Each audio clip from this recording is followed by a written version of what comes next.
Hey everybody, it's Dr. Hammerstedt from Holist. Happy Wellness Wednesday. Today I am really excited to bring to you a conscious health meditator expert. She is a female physician and she is from transformed.org, which is an organization for women physicians for revitalization. They have an awesome conference that's coming up and training. She is also at Jill Wener, MD, as well as conscious health, meditation, and wellness. And I'm really excited to have her here to talk about all of what she has going on. So I am an amateur meditator. I spent time in India. I have studied Buddhism. I'm generally a reformed hippie. The pros of meditation are countless to me. Awareness, kindness, calmness, insight. I'm really excited to hear from her about how you can use it professionally as well. And that is not just in medicine, but in anything else that you might do. I use an app to remind me like 3 or 4 times a day to just kind of take a couple minutes and be with myself. And the one that I use is called Mindful, but there's also one called Headspace. That's a really good option for you to use. And so we're going to talk today about, let's see here. There we go. There you are. I got you, Jill, adding you in. Perfect. Pretty excited to be talking. First, we're going to talk about the Transformed MD, the Transformed blog. Hi. Hi. Welcome. Thank you. That was pretty slick and easy this Right? time. Good work. You prepped me very well. That's good. Good. So welcome. I was just talking a little bit about, my background as an amateur meditator. I was lucky enough to spend about 4 months in India when I was in medical school studying Ayurveda. Awesome. And I spent a long time doing, just kind of learning about Buddhism and really kind of facing my life kind of from that perspective. And so really excited to hear about what you're doing. Why don't you introduce yourself a little bit to our audience, and then I'd love to talk about the Transformed blog and conference, and then about what you're doing with your conscious health meditation. Of course. Well, thanks so much for having me. I am Jill Wener. I practiced internal medicine, hospital medicine for 10 years through 2015, and learned to meditate in 2011 when I was crying every day from burnout, and loved it so much. Took my own first trip to India a couple years after that, and at that point decided I wanted to become a teacher, and always thought I'd go back to hospital medicine and teach meditation all at the same time. And then a bunch of life decisions happened, life exciting opportunities happened. Yeah. And then now all of a sudden I live in Atlanta, which is where I grew up, and I teach meditation, and I no longer practice medicine. I don't practice clinical medicine, and I focus on teaching healthcare professionals how to be happier and reduce their stress. Awesome. I love that. So tell us about the Transformed, obviously what you're doing, in your meditation teaching for physicians is helping them revitalize themselves personally, but hopefully also professionally. And it sounds like you've been down that road yourself. And so easy to talk about probably. Tell me about the Transformed, about how you guys got started, what the purpose of it is, and who you're working with. Absolutely. So my co-founder is Marjorie Stiegler, and she was my med school classmate. We were in the anatomy lab together first year, and she's sort of always been a powerhouse, and I kind of always knew amazing things were coming her way. We talked a couple years ago, once I finished my teacher training, about doing some sort of conference together. And then her husband got sick with lymphoma, and he's doing great now. He's done, but we sort of dropped it for about 1.5 years. And then interesting synchronicity, I was doing this yearly ritual I do where I take stock of what I've learned over the year and accomplishments and even things like I know how to inject code into my website. Like I learned how to use Eventbrite, all these weird entrepreneur things that I never thought I even conceived of.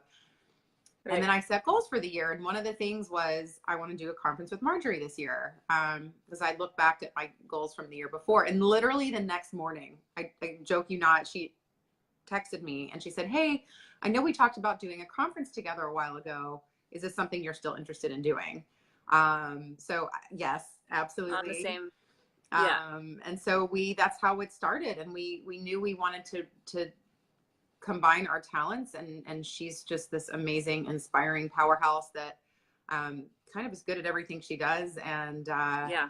and then the meditation piece will kind of help women, not only with stress management, which is also important, and with burnout, but it helps with the creation energy and the intuition, and helping women tap into their right side of their brain so that they can make these changes and listen to that little voice that says, like, make this change, do something new. Yeah. So they can tap into that and not listen to that negative inner critic that we all have in our heads a lot. So we're super. So the conference is for women physicians, right? For women physicians, DOs and MDs. We have had some inquiries from other folks, and we are not going to be exclusive. So if someone wants to come and they kind of know that the subject matter, we've had some female dentists want to come, and a female physical therapist. So we're not going to like kick people out. We want to include everybody, but we really want people to feel comfortable in the mastery retreat setting and feel like they are amongst peers, and really feel like they can dive in. Yeah. And so some of it's going to be meditation, but it looks from watching you guys kind of build this on social media and some of the advertisements you've done, and talking to Marjorie, that it's really about also how to work on kind of your personal and professional brand, and sort of revitalizing yourself and figuring out how you want to add to your career, or maybe take away from it. Yeah, exactly. So this is not a burnout retreat. This is not for people who want to leave medicine. This is for any woman who is, a professional woman who is facing some dissatisfaction and lack of fulfillment in her professional career and wants to make a change. And that change might be more clinical time, less admin time. It might be private practice instead of academia, or vice versa. And so we're going to really help women dig deep and find, like, what are my values? What do I love doing? What makes me happy? Mm-hmm. And if they don't know that, we'll help them find that. That was always one of my big things, is I didn't know what made me happy outside of medicine, because I just never had the time. What makes you happy? And then how can we align what you're doing professionally to what makes you happy? And then how can we help you get the message out there? Marjorie's got a great public speaking career. We both are pretty facile with social media. And so we're going to help people not only figure out what they want to do, but take really concrete steps so that they leave the mastery retreat feeling like they know the game plan and they've already taken some big steps to make it happen. It's not, we're going to be cheerleaders and we're going to be making people feel great, but we want people to leave there with really a sense that they've accomplished a lot and gotten a lot of those hard first steps done, so that when they get home, they can hit the ground running. Hit the ground running. Yeah, totally. So I did a 2-day training on something sort of similar, but it was not for physicians, earlier this year. And it really, I mean, for me, it was the right time to do it. And I think that's what's important, is like, you're open and ready to kind of hear and analyze yourself in that way. And so, so I'm really excited for you guys. That's great. When we're done talking, drop into the comments sort of a link to the blog so people can see all the inspiring women that you guys have been holding up. And then also a link to how to register for the conference. And so people have that there. Oh, yeah. So tell us about how do you become a conscious health meditation coach, and where have you taken that? To become a coach. All right. So my teacher training was in India for 3 months. So you and I both had a similar amount of time there. It took for me, usually takes, you're supposed to be meditating consistently for about 2 years in this tradition. And then it took about 2 years for me to get some prerequisite coursework done, advanced stuff, Vedic knowledge stuff, before I went to India. And then I trained for 3 months. And then while I was there, I had been out of clinical medicine I actually had the chance to move overseas before my teacher training, which was a whole other story. But so I left my academic job in order to move overseas. I never actually intended to leave medicine. It wasn't an accident, but it certainly wasn't intentional in the way that people think. And then I was out of it for 6 months, and in my teacher training, just sort of realizing I don't want to go back to that traditional life. I want to help other Yeah. people make that life more meaningful and stress-free. And so I moved back to Atlanta, which is where I'm from, and just like started a business. There's no roadmap for it really, which is Right. so different. I'm sure you've experienced that too. It's different than medicine where everything is kind of set up. Oh, my hand looks very big. Yeah. Everything is set up for you and you know exactly when you have to apply for Right. things and what you have to do to Yeah. get those things. And running a business, particularly when teaching meditation, is not predictable. It's awesome, but it's certainly not something that I had any roadmap set out before I did it. Right. Yeah, it is interesting being in the position that we're in, is that you're right. I mean, there is a roadmap to medicine, Mm-hmm. and we are very good at following instructions on what we're supposed to do next. And all of a sudden being out there, it Mm-hmm. is, it's freeing, but it's also fearful, Yeah. right? So, Yeah. so what do you do? So tell us about the coaching that you do for people personally, and then I want to hear about some of the physician and healthcare associated programs that you're running. Sure. So the meditation course that I run, it's from the same tradition as Vedic meditation. If any of you guys listening have heard of that. So my personal brand for it is conscious health meditation because of my medical background. Basically, it's a 4-part course. It's taught 4 days in a row, 90 minutes a day. And by the end of the course, people are self-sufficient meditators. So anyone who takes the course, whether you've meditated in the past, whether you've had success or not success, anyone who takes it will become a self-sufficient meditator by the end of the course. Because what I teach is like a whole different concept from other types of meditation. We don't try to clear our mind of thoughts, and we sit comfortably and everything is easy. So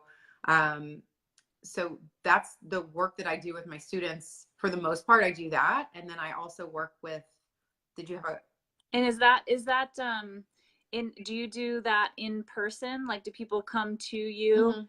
in Atlanta to do that Yeah, program? so I teach that in Atlanta, and then I also have a few other cities that I teach in, Chicago and Minneapolis. I just taught a course in Omaha for some women physicians who wanted to learn, and obviously there's no other, not obviously, but like I'm the only one in Atlanta, so I can imagine there's Yeah, probably in smaller cities there's not going to be other right. teachers in my tradition there. So I went and taught them, which was wonderful.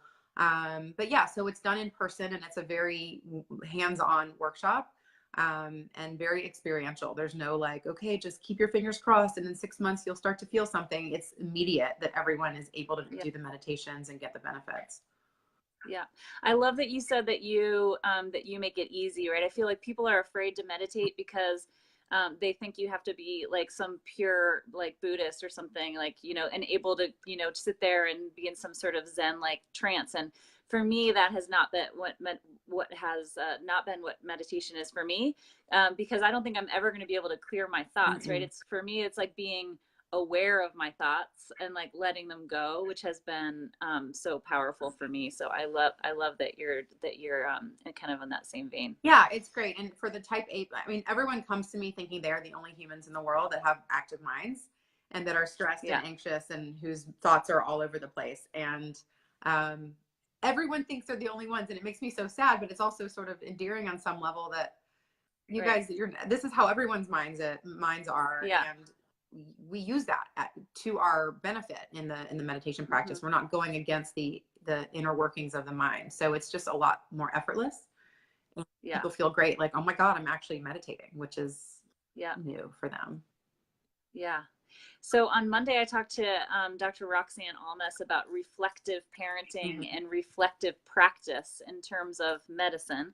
And I'm really excited that these two interviews are back to back because I think, we were talking about sort of neurodevelopment and the ability to kind of self-regulate in your medical practice, as well as parenting. And so I'm really excited to hear about what you're offering to physicians and healthcare organizations in terms of using meditation in that same way. Sure.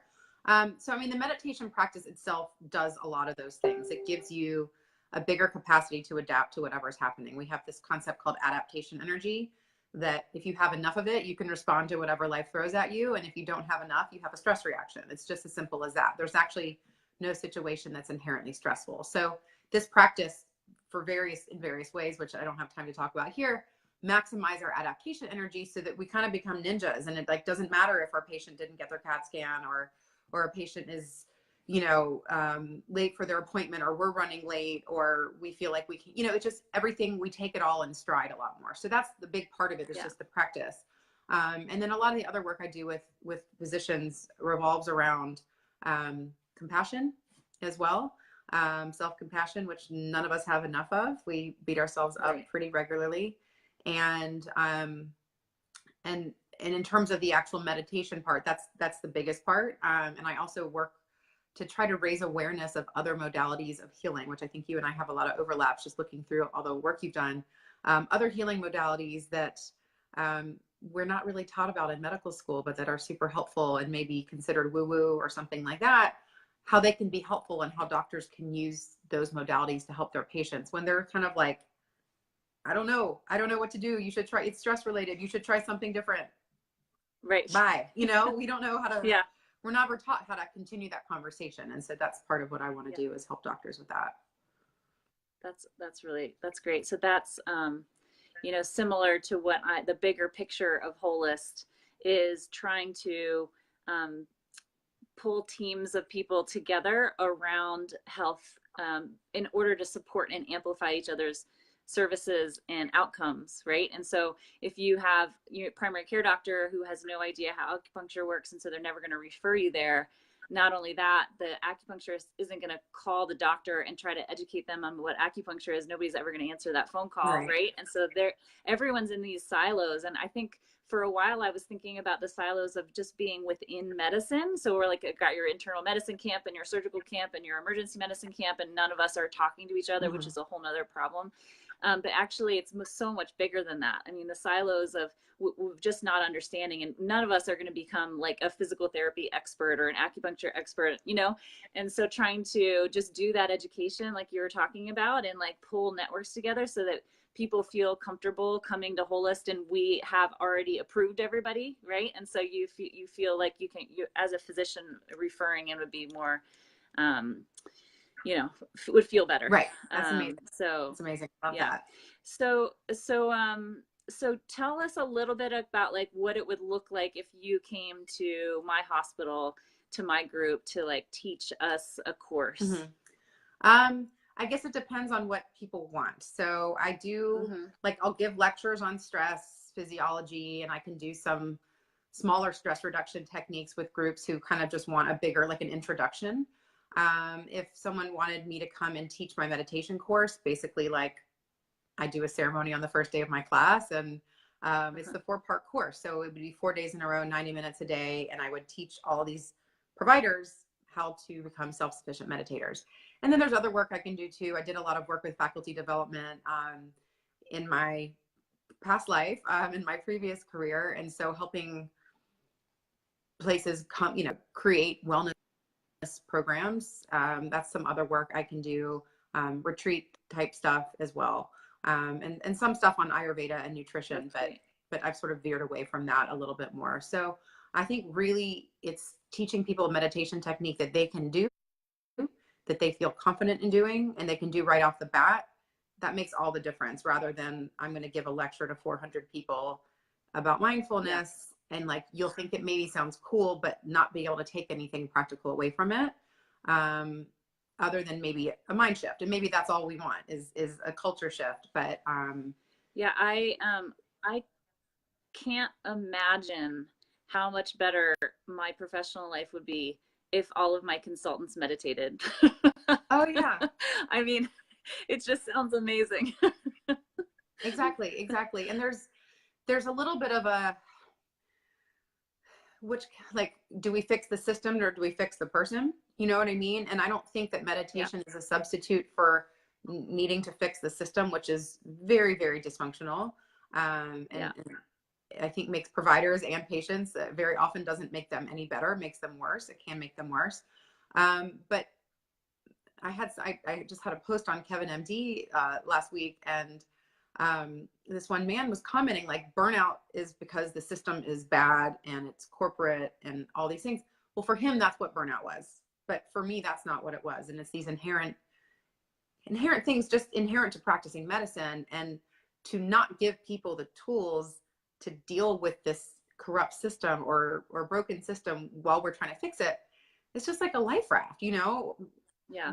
There shouldn't be an exclusion. It shouldn't be all the system. It shouldn't be all meditation. I don't think meditation can fix healthcare reform. You know, I don't think that's the problem, the solution to everything. But I think we need to come at it from different sides. And if we have less stressed people making policies and thinking more creatively because of their meditation practice, or even just interacting. I mean, mm-hmm. it was a joke about my consultants, but and I'm awfully lucky of having, you know, a great community of physicians. But if we were all able to deal with the stress that we have, then our interactions together are going to be better, and we're going to be able to take care of the patient better, right? Totally. Because totally. like, you know, those phone calls when someone's grumpy and angry and can't say hello and forgot their kindergarten manners, like that's not going to happen if someone has more insight and more awareness, right?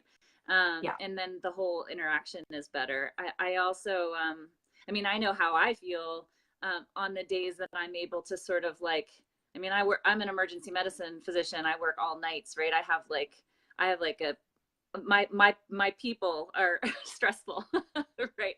So, but the days that I can like let it roll right off me, right? Of be like, you know, I am me. This is not about me. Like the problems that everyone else is having, they're not coming here to bring them to me, right?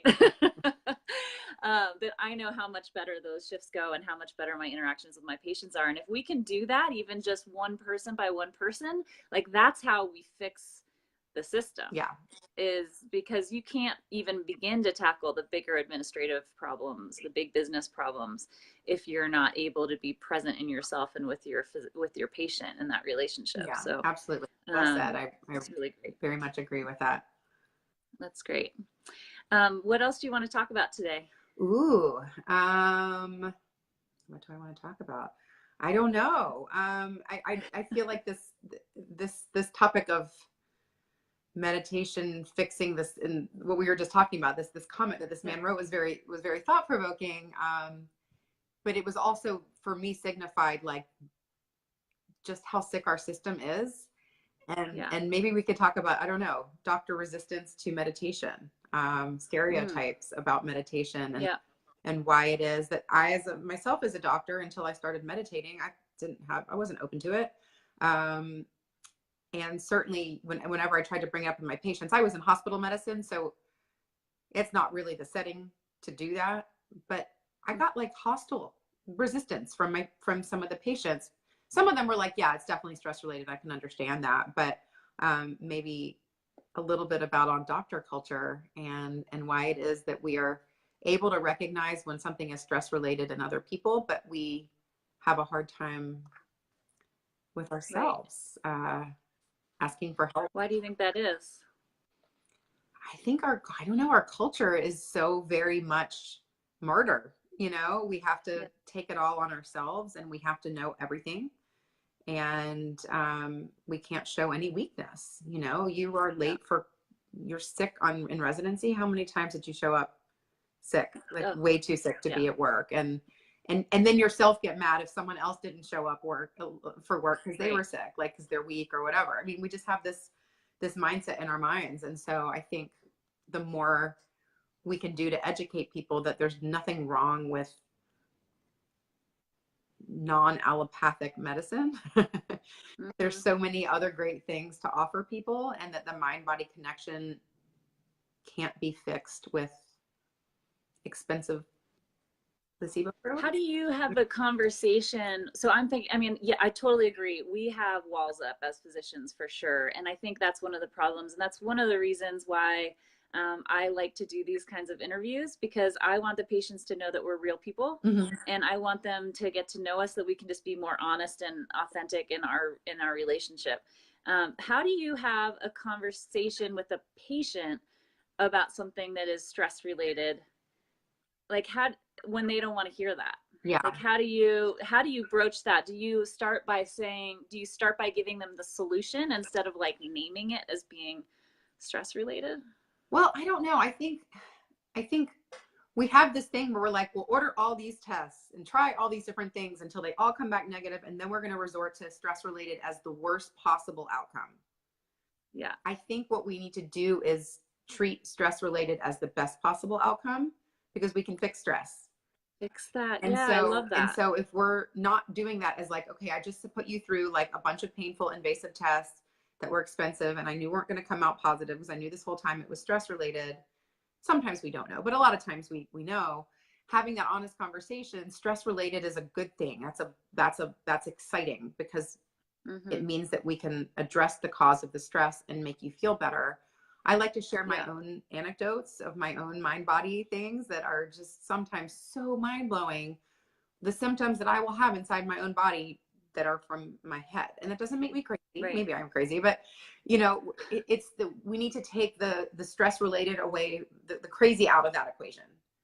Right. And we need to believe it. You know, we need to actually, because patients can tell. I've done a lot of work with people with stress related health issues, and they don't feel heard. They feel marginalized. Heard. I marginalized them when I was practicing medicine. I was the same way before I really understood. And so understanding what it's like to be them, and understanding more the mind body connection, and that stress related health issues are great because they're not going to kill us right away. It's not a stage 4 cancer diagnosis, and we can work on the stress if we have the tools to do it. So I had an interview with a NBC News journalist yesterday about why women have delayed diagnoses for things like pelvic pain, endometriosis, you know, or these things that like are hysteria, right? From 100 years ago, which now maybe we call psychosomatic, but and about why that happens. And it's interesting to kind of think about that conversation in the context of what you're talking about now, because I was trying to explain to her in emergency medicine, which is the same thing as hospital medicine, is that we're trying to start with like ruling out the thing that's going to kill you, and then kind of getting down your differential diagnosis into the more common things. And so she was like, why do people get tests if they come to the emergency department, they get tests that they, you know, have already had, or, you know, they had 3 years ago and it still didn't show something. And I was trying to explain to her, it's like, because we want to make sure we're not missing that, that acute life threat that could pop up in someone who's had something else for a long time that's not been diagnosed. And thinking about, when I was talking to her about that, and thinking about how a lot of the times, like you said, we know something's going to be negative, and like, how do you have that conversation up front of being like, we could do this test, or we could talk about what might actually be happening, and what those solutions are. And I feel like I think a lot of patients would probably really value that. Yeah.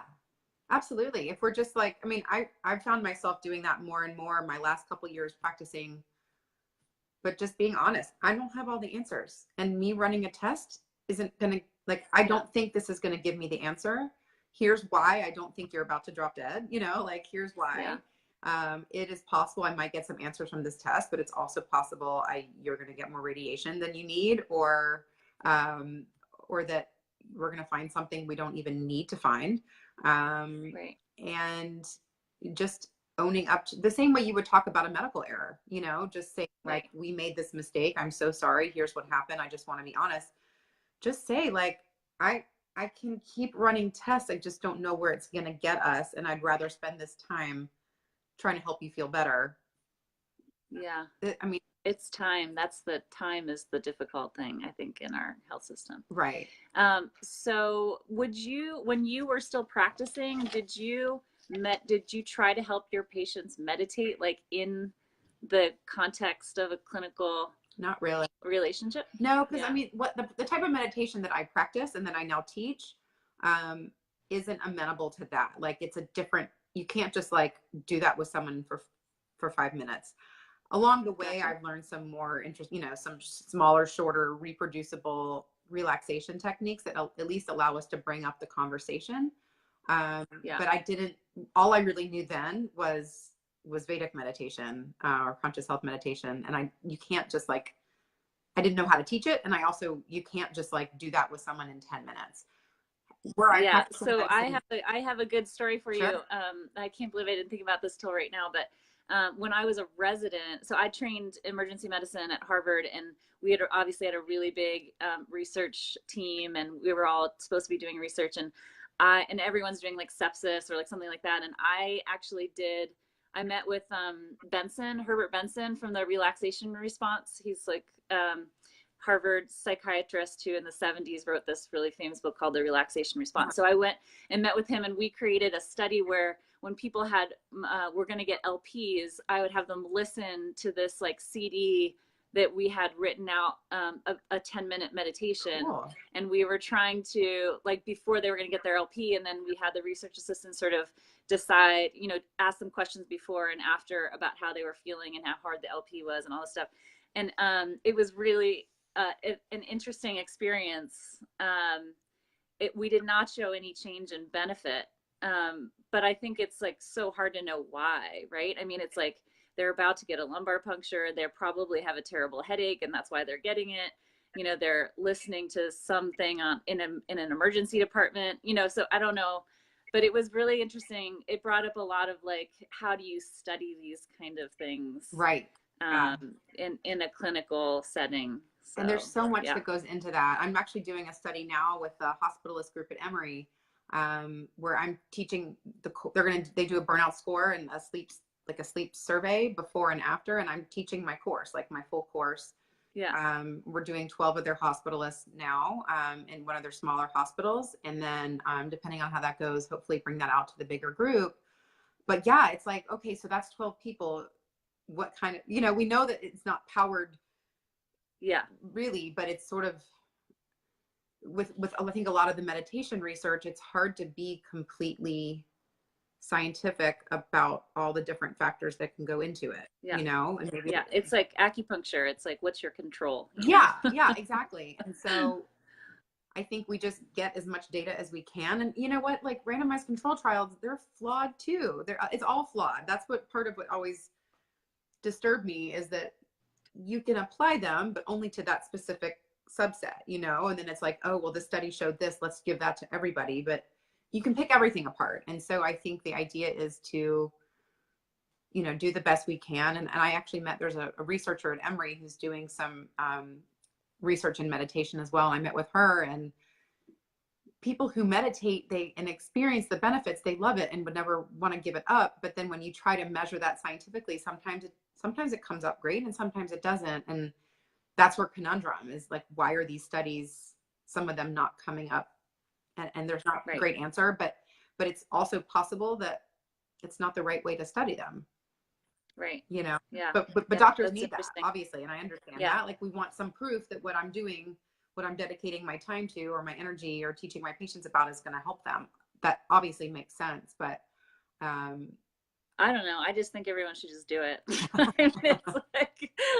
Proving something is fine, but when you realize that how it makes you feel, and that you're interacting with your community and your family and entirely differently, right? I don't need proof for that, but totally. So let's do this. Remember to do the transformed in the comments. I would love a link to that Kevin MD article for everybody. Sure. Definitely link to your program so people can check them out and follow along and hopefully attend. Okay. And then for those of us who can't get to Chicago or Atlanta to take part in one of your programs, do you have any like suggestions on things that people can do, whether they're apps that you like that help guide them, or online, anything that people can kind of get moving on their own? Sure. So if you want to like take the course of like what I teach, there are Vedic meditation instructors all over the country and all over the world. And there's a Facebook group called Vedic Meditation Events. And I'm not sure how many people are posting their stuff on there, but you can Google Vedic meditation, is VEDIC, in your area. And there's lots of teachers around that can teach you. They're not physicians, but they'll teach you the same thing they teach you. In terms of apps, apps are apps. Apps aren't teaching people to be independent, but they work for people. That's great. I know, like Headspace, Calm is another one, but there's the man who taught me to meditate is named Light Watkins, and he wrote a book called Blissmore. like BLISS more. He sort of outlines Bliss more. Yeah. similar technique to what we teach in our formal course, just using some differences in there. And that's a nice, and that it's the same easy technique. So that might be something people might want to do if they want to become more self-sufficient rather than having a guided meditation. That would be something they could look at. And then, you know, Awesome. for anyone Perfect. who I'll find that and put a link in. awesome. Yeah. So Transformed is in January. It's the 16th to the 20th. So, in Mexico, all inclusive luxury adults only resort. So we're super excited about it. And yeah, I'll put all that stuff in the comments. And thank you so much. What a wonderful conversation. I feel like we need to continue this offline and put our heads together and come up with some more. I would love to have you in my Holist network for sure. Awesome. All right. It was great seeing you. Thank you so much. Yeah, take care. Have a great Wellness Wednesday. Bye.